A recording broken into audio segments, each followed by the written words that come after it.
Salut à tous, moi c'est Flo, merci de me retrouver aujourd'hui, j'espère que vous allez bien, moi ça va très bien.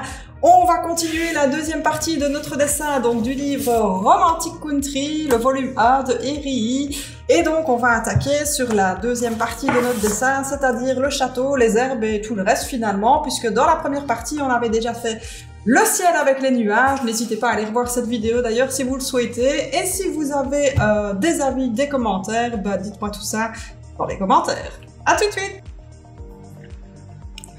On va commencer tout de suite la seconde partie donc, de ce dessin. Et on va commencer avec l'herbe. Enfin oui, sur cette partie-ci, donc je vais faire l'herbe, je vais faire les arbres.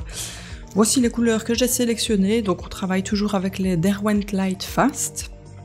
Donc j'ai pris le basil, le pine, Ocean Blue, saphir, péridot, light aqua et le noir.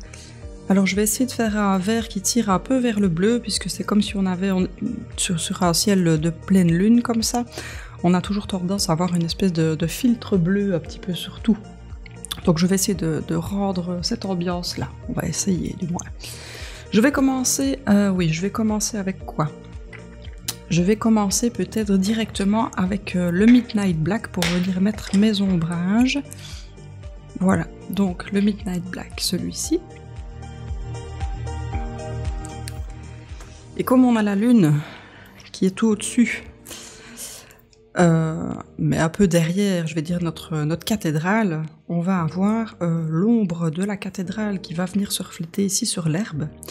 On va avoir l'ombre de toute cette petite clôture également, et on va avoir l'ombre alors de nos petits moutons. Je vais pas exagérer et commencer à faire l'ombre aussi de chaque fleur, parce que sinon alors je peux faire tout noir. Mais donc on va déjà commencer par ça, l'ombre de la cathédrale, de nos petits moutons. Et je vais pas y aller trop fort non plus. Évidemment mon crayon est bien taillé, donc...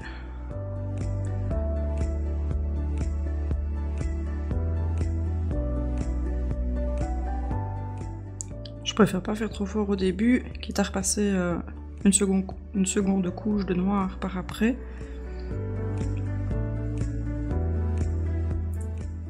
Et je me casse pas la tête à faire la forme exacte non plus de mon mouton, hein.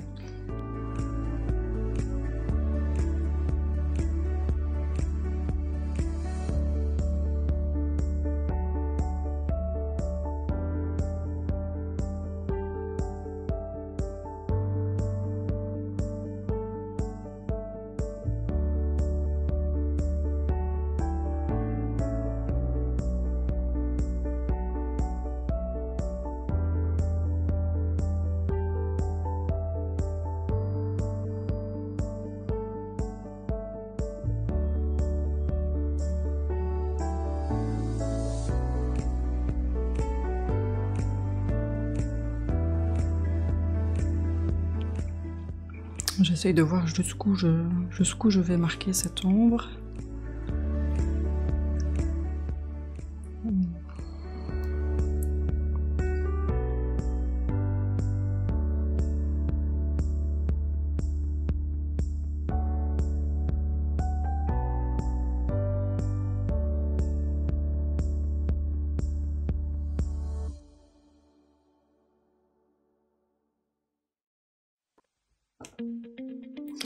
Ok, je vais laisser comme ça pour le moment et je verrai bien par la suite alors pour réassombrir peut-être la partie ombrage.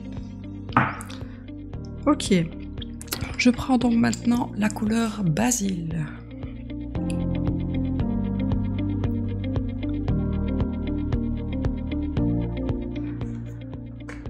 Je vais passer une couche partout aussi avec le basil.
Alors je vais passer ensuite à la couleur Ocean Blue. Et avec celui-là, on va essayer de faire quelques petits dégradés de couleurs dans l'herbe. Donc on aura des parties qui sont plus sombres que d'autres. Là je vais juste faire comme des petits traits, comme des petites vagues.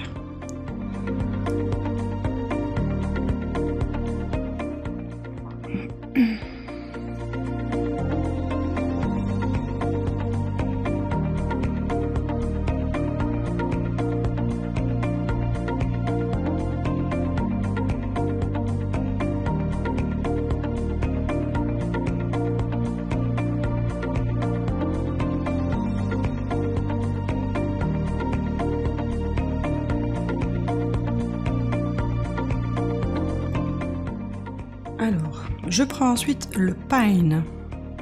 Et avec le Pine, je vais venir repasser sur le Ocean Blue et l'étirer un petit peu vers le haut.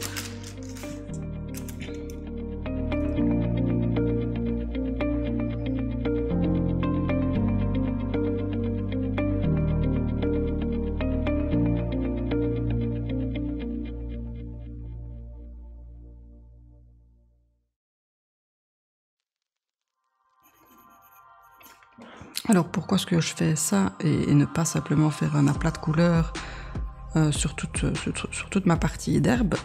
Simplement parce que moi je me dis qu'un terrain n'est jamais entièrement plat, il n'est pas parfaitement plat, c'est pas un green de golf. Donc automatiquement il y a toujours quelques petites irrégularités au niveau du terrain et c'est ça que j'essaye de rendre ici sur le dessin.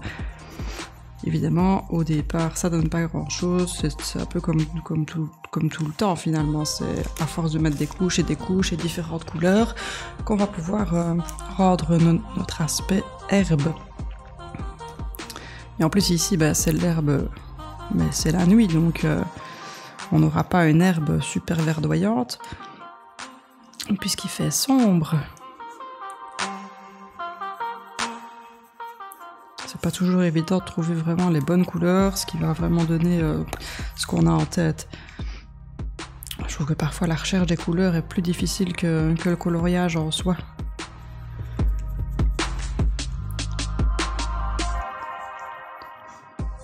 Mais bon, c'est ça qui est gai aussi. Moi j'aime bien aussi la recherche de couleurs. On teste.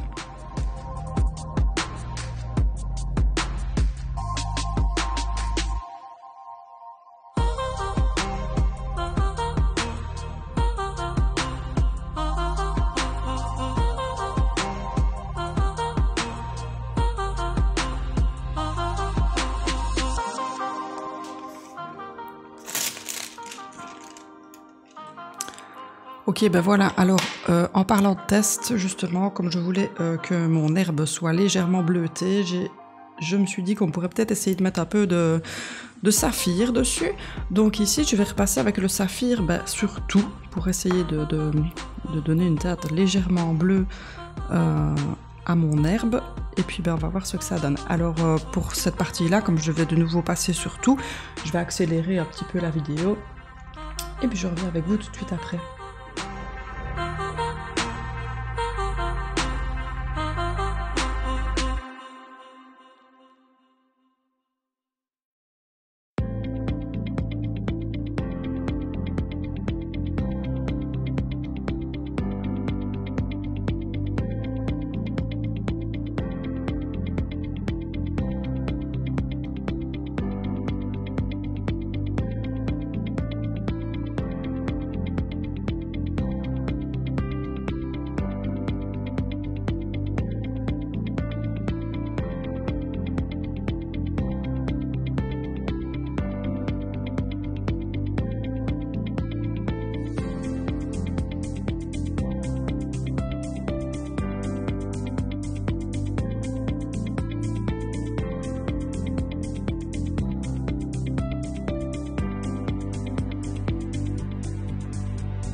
Alors voilà pour le bleu. Maintenant je vais remettre une couche donc de Ocean Blue et de Pine sur les parties les plus sombres hein, que j'avais déjà faites ici. Et puis après je pense que je vais remettre une couche de basil sur le tout.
Donc, comme vous avez pu le voir, j'ai tracé des petits traits verticaux pour dessiner mes brins d'herbe. J'ai utilisé le Ocean Blue. Je vais faire pareil avec le Midnight Black. Et ensuite, eh bien, je vais tester ma nouvelle petite gomme que j'ai reçue par mon amie Barbara Collour. Et avec cette petite gomme, donc c'est une pointe qui est vraiment très très fine. Et je vais gommer à certains endroits pour rééclaircir certains brins d'herbe plus clairs. Mais ça, je vais pas le faire tout de suite parce que je vais d'abord remettre une petite couche de pine, je pense. Donc d'abord, je prends où est-il? Le Midnight Black. Voilà. Et donc je vais refaire comme j'ai fait juste avant des petits traits sombres pour dessiner mes brins d'herbe à certains endroits.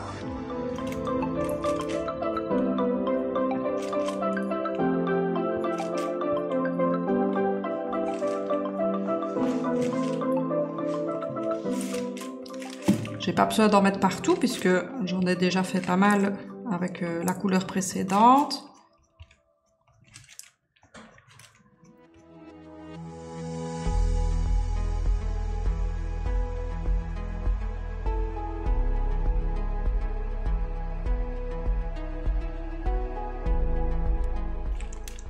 Je vais simplement avec la couleur pine refoncer donc à certains endroits. Je pousse pas trop fort.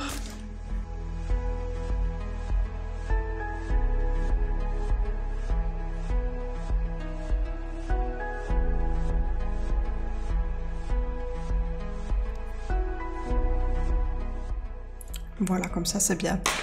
J'avais sorti aussi le Peridot Blue que j'aimerais bien essayer. Donc c'est cette couleur-ci. Et je vais tester pour voir un petit peu ce que ça donne. Je vais peut-être pas en mettre partout. C'est juste pour voir ce que ça rend, enfin comment ça rend avec cette couleur-là.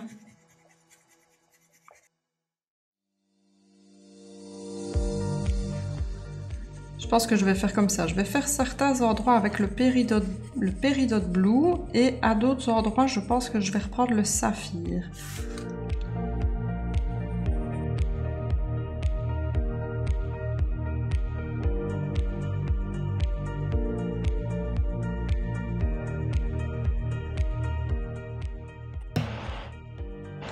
Donc ici avec le péridot, j'ai l'impression qu'on reverdit un petit peu plus notre herbe, alors que lorsqu'on va utiliser le saphir, on va partir un peu dans des tons plus bleus. Donc c'est ça que j'ai envie de mettre un peu des deux et pas forcément aux mêmes endroits pour avoir des différences de couleurs au niveau de notre herbe.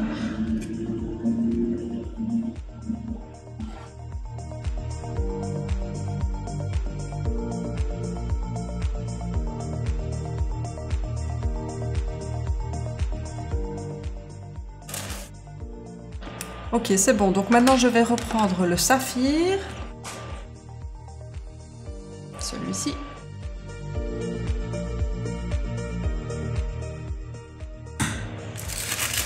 Et donc à certains endroits, comme ici par exemple, faire passer un petit peu avec le saphir pour donner une petite note un peu plus bleue.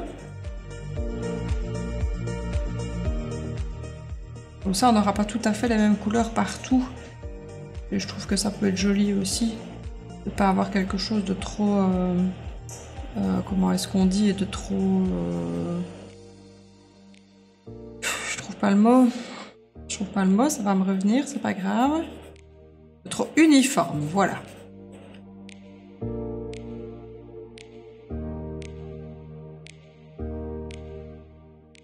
C'est bientôt mon anniversaire et c'est pour ça que mon amie Barbara, elle a pensé à moi. Elle m'a offert des petits cadeaux et je suis trop contente parce que donc elle m'a offert le nouveau livre, enfin pas le nouveau livre, un livre de Milly Marotta que j'avais pas encore, donc le Secret of the Sea. Elle m'a offert également un livre sur l'aquarelle, donc sur comment on fait à l'aquarelle Harry Potter. Et alors cette super petite gomme, parce que c'est vrai que j'avais pas encore J'avais une gomme électrique, la gomme électrique d'Erwens, mais je trouve que l'embout est assez gros. Et parfois, bah, pour certains petits détails, c'est vraiment chouette d'avoir une gomme avec un embout plus fin. Et donc je lui en avais parlé, j'avais vu ça chez elle quand je suis allée la dernière fois. Et c'est vrai que cette petite gomme a l'air vraiment chouette, donc on va la tester ici pour les petits brins d'herbe. Et je pense que ça va pouvoir être vraiment joli.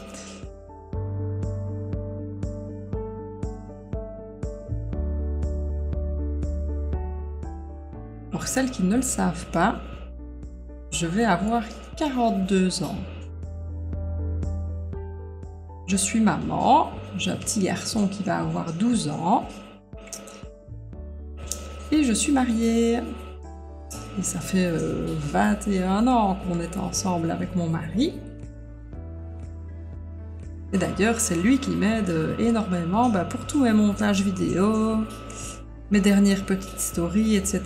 Lui, il s'y connaît fort, il aime tout ce qui est vidéo, donc en général, c'est lui qui fait tout ça pour moi.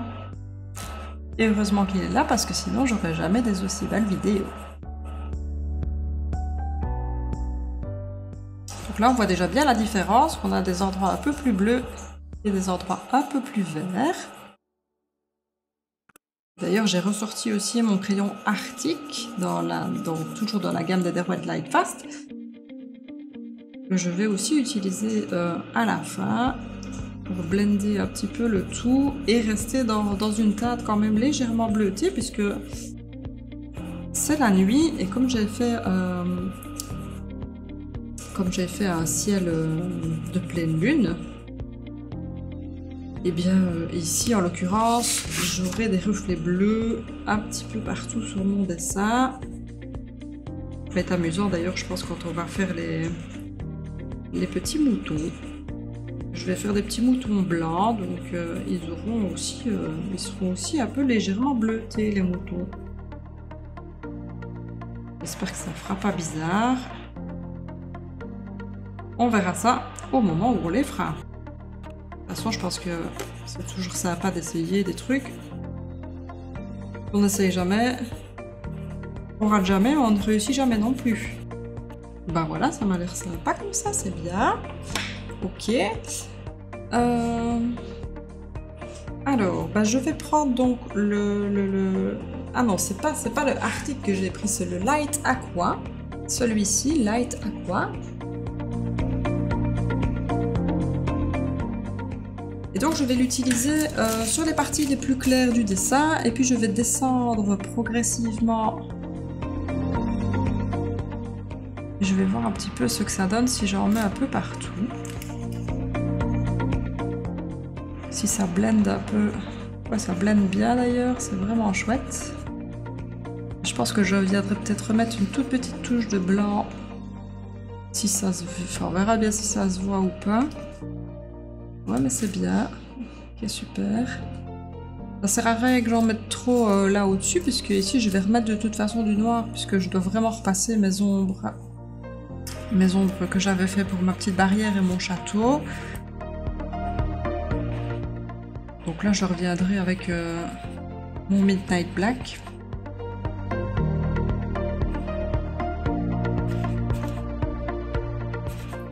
Donc voilà, là je passe vraiment partout alors avec mon Light Aqua.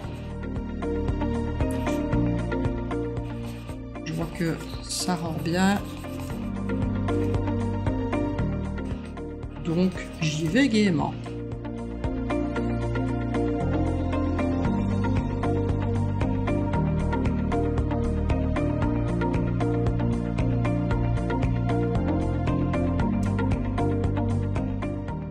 Et il y a des endroits comme ici que je perds un peu dans le foncé. Donc je vais simplement reprendre un petit peu le pine, je pense. Où est-il le pine? Voilà. Et je vais venir remarquer alors une zone un peu plus sombre.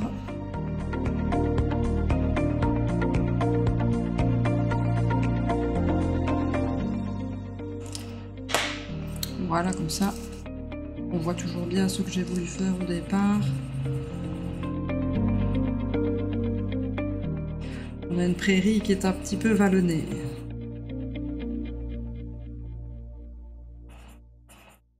Comme je le disais au début de la vidéo, c'est pas un green de golf. Pas tout plat, tout plat. Donc on peut mettre des zones d'ombre à gauche, à droite.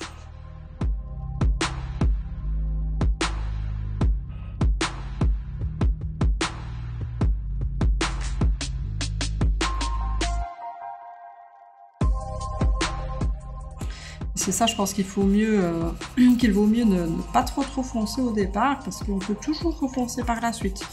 On fait trop foncer au début, après c'est vraiment compliqué si on veut éclaircir. Donc, je pense qu'il vaut mieux pas y aller trop fort au début.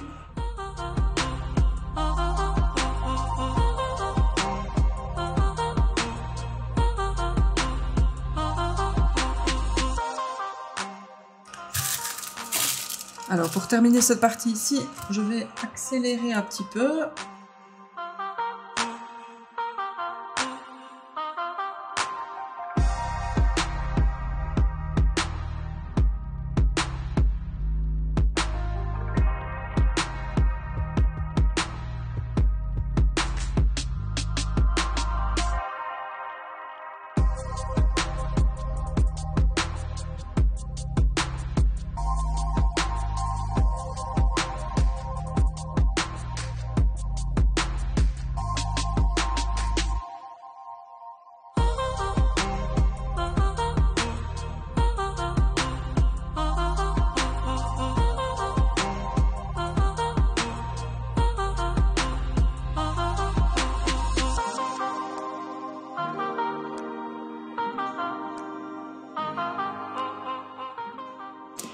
Voilà, donc comme je l'ai dit au début, enfin juste avant, je vais utiliser la petite gomme avec l'embout vraiment très fin et je vais essayer de venir retracer des petits brins d'herbe plus clairs. La première fois que je fais ça, j'espère que ça va le faire. C'est magnifique, ça marche super bien.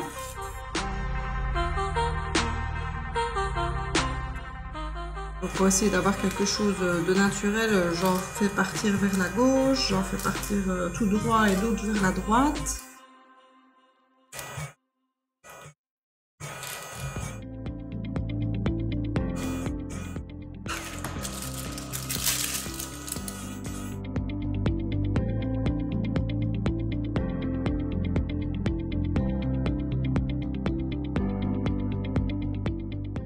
Je pense qu'on les voit bien. J'aime bien, c'est sympa, sympa. Ouais. Donc maintenant, je vais reprendre le Midnight Black et je vais essayer de venir refaire mes ombres. On ne voit plus trop bien.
Donc j'utilise ici le burnisher, l'illuminateur de chez Derwent, mais j'en mets pas partout. En fait, c'est simplement les petits endroits où je vois que ça n'a pas été bien blendé, et donc on voit encore quelques petits grains blancs. C'est juste à ces endroits-là que je repasse avec le burnisher. C'est juste parce que je suis un petit peu perfectionniste, mais voilà. Sinon, eh ben voilà. Moi, ça me semble pas mal du tout au niveau des herbes. Je trouve que le rendu par rapport... Attendez, je vais essayer de remonter un petit chouïa à la caméra. Si j'y arrive. Que vous puissiez voir le dessin en entier. Et je trouve finalement que le rendu au niveau des ombrages et tout par rapport à notre lune, bah, je trouve qu'il est pas mal du tout. Alors oui, au départ, je voulais faire les ombres de tout le château, mais je me dis si je fais ça, on va vraiment être dans le très très noir et on va plus du tout voir finalement ce que j'ai fait avant. Donc je pense que je vais laisser comme ça. Ça me paraît bien. Ça me paraît bien comme ça. Voilà, ben on va ensuite passer aux arbres, tant que je suis toujours dans mes tons vert bleu.